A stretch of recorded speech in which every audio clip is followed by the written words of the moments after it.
புரட்சி கலைஞர் விஜயகாந்த் ஒருவர் தான் 15 கோடி தமிழர்களின் இல்லங்களிலும் குடியிருந்து கொண்டிருக்கும் ஒரே மனிதராக எப்போதும் திகழ்வார். அந்த மாதிரி மொய் விருந்து வச்சு எந்த செலவும் பண்ண வேணாம், 5 பைசா நடிகர் சங்கம் செலவு பண்ண வேணாம். எல்லா நடிகர்களும் அந்த வளாகத்தை சுத்தப்படுத்தி அந்த புதர்களெல்லாம் அப்புறப்படுத்திட்டு சாமியானா போட்டு இந்த பக்கம் சைவ உணவு அந்த பக்கம் அசைவம் போட்டு மொய் விருந்து வச்சு பாக்கு அட்டையில் வெத்தலை பாக்கு வச்சு எல்லா நடிகர்களுக்கும் கூப்பிடுவோம். அவங்க 10 கோடி 5 கோடி எவ்வளோ யார் என்ன தர்றாங்களோ டிடியோ செக்கோ வச்சுட்டு போட்டோம். இப்போ கேப்டன்லாம் நடிகர் சங்கம்னா ஒரு இராணுவ பலத்தோடு இருந்துச்சு, இராணுவ பலத்தோடு இருந்துச்சு. சாதாரணமாக இருந்தார். எல்லா ஆட்சியாளர்கள்லாம் பயந்தாங்க.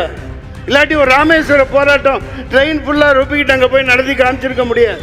கதாநாயகர்கள் விஷால் உங்களுக்கு சக்தி இருக்கு, நாசர் சார் உங்களுக்கு சக்தி இருக்கு. இனிமேலும் நடிகர் சங்கம் ஒரு இராணுவ பலத்தோட மிகப்பெரிய அங்கமாக தமிழ்நாட்டில் இருக்கணும். எவனுக்கும் கட்டுப்பட வேண்டிய அவசியம் இல்லை. இது ஒரு சாதாரண விஷயம். எம்ஜிஆர் நடத்தின மாதிரி அந்த இடத்துல இப்போ இந்த பொங்கல் வச்சு ஒன்றுமே நடக்கலை. அந்த இடத்துல நல்லா கட்டடம் கட்டின பிறகு எல்லாத்தையும் பளபளான்னு போட்டு மார்பிள் போட்டுறாதீங்க. பொங்கல் வைக்கிறதுக்கெல்லாம் இடம் வச்சுருங்க. வருஷம் கேப்டன் பேரில் பொங்கல் விழா நடத்தணும். எல்லா நடிகர்களும் யார் ஊரில் இருக்காங்களோ எல்லாம் வந்து கொண்டாடுறோம்.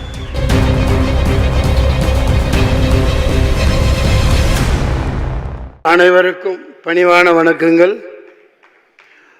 இந்த புகழஞ்சலியை கேப்டன் விஜயகாந்த் அவர்களுக்கு மிகவும் சிரத்தையோடு நடத்தி கொண்டிருக்கும் தென்னிந்திய நடிகர் சங்கத்தினருக்கும் அனைத்து உறுப்பினர்களுக்கும் தலைவர் நாசர் அவர்கள், செயலாளர் விஷால், பொருளாளர் கார்த்திக் மற்றும் பூச்சி முருகன் ஐயா, அனைத்து பொறுப்பாளர்களுக்கும் பணிவான வணக்கங்கள். உலகத்தில் புரட்சி தலைவர் எம்ஜிஆர் மக்கள் அனைவர் மனதிலும் இதயத்திலும் இடம் பிடித்தவர். அதுக்கடுத்து நடிகர் திலகம் சிவாஜி கணேசன் நடிப்பின் இமயமா எல்லாரும் மனசுலேயும் நிற்கிறவர். புரட்சி கலைஞர் விஜயகாந்த் ஒருவர் தான் 15 கோடி தமிழர்களின் இல்லங்களிலும் குடியிருந்து கொண்டிருக்கும் ஒரே மனிதராக எப்போதும் திகழ்வார். அன்னாரின் ஆன்மா சாந்தி அடைய நான் வல்ல இறைவனை பிரார்த்திக்கிறேன். நாங்கள் 4-5 வருஷம் முன்னாடியே நான்லாம் செத்து போயிட்டோம். எப்போ அண்ணன் கேப்டன் உடல்நிலை மிகவும் மோசமாகி அது என்ன ட்ரீட்மெண்ட்டு என்ன ஏதோ எங்களுக்கு சொல்லப்படலை. அதில் பல மன வருத்தங்கள் இருக்குது. அது இங்கே பேசுகிறதுக்கு உண்டு பயன் இல்லை. என்னால் தாங்க முடியல, அதெல்லாம் பார்க்க முடியல. அந்த மாமனிதருக்கு எத்தனை சோதனைகள் வந்ததுன்னு. நான் ஆர்கே செல்லமணி அவர்கள் நல்ல ஒரு இதை சொல்லிட்டு போனாங்க.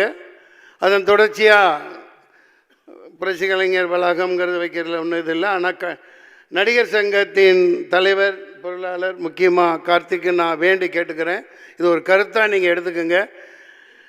கடன் வாங்கி ஏதாவது இப்போ கட்டுறதுல என்ன சிக்கல் என்ன ஏதுன்னு தெரியல, இந்த இடத்துல சொல்லணும் மக்கள் அறிய. ஏன்னா நம்மெல்லாம் மிகப்பெரிய லெஜெண்டாக இருந்த ஒரு கேப்டன்.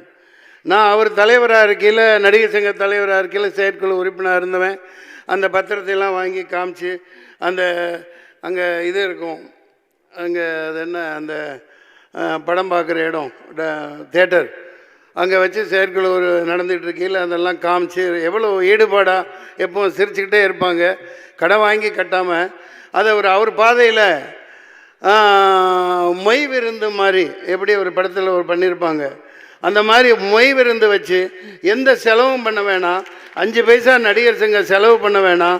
எல்லா நடிகர்களும் அந்த வளாகத்தை சுத்தப்படுத்தி அந்த புதர்களெல்லாம் அப்புறப்படுத்திட்டு சாமியானா போட்டு இந்த பக்கம் சைவ உணவு அந்த பக்கம் அசைவம் போட்டு மொய் விருந்து வச்சு பாக்கு அட்டையில் வெத்தலை பாக்கு வச்சு எல்லா நடிகர்களுக்கும் கூப்பிடுவோம். அவங்க 10 கோடி 5 கோடி எவ்வளோ யார் என்ன தர்றாங்களோ டிடியோ செக்கோ வச்சுட்டு போட்டோம். பாருங்கள், மிகுந்த வரவேற்பு இருக்குது. என்னை தப்பாக எடுத்துக்க வேணாம். அவங்க கேப்டன் அழகாக இலைக்கு கீழே தாலியை வச்சுருப்பாங்க.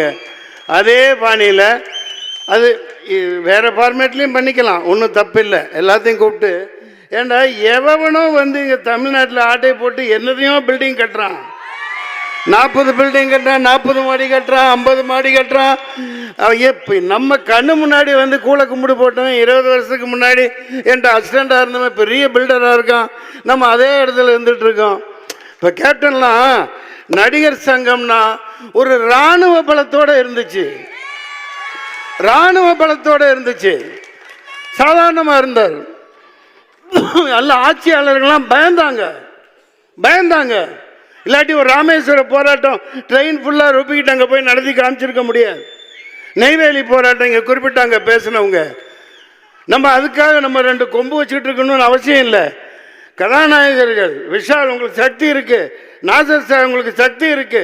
இனிமேலும் நடிகர் சங்கம் ஒரு இராணுவ பலத்தோட மிகப்பெரிய அங்கமாக தமிழ்நாட்டில் இருக்கணும்.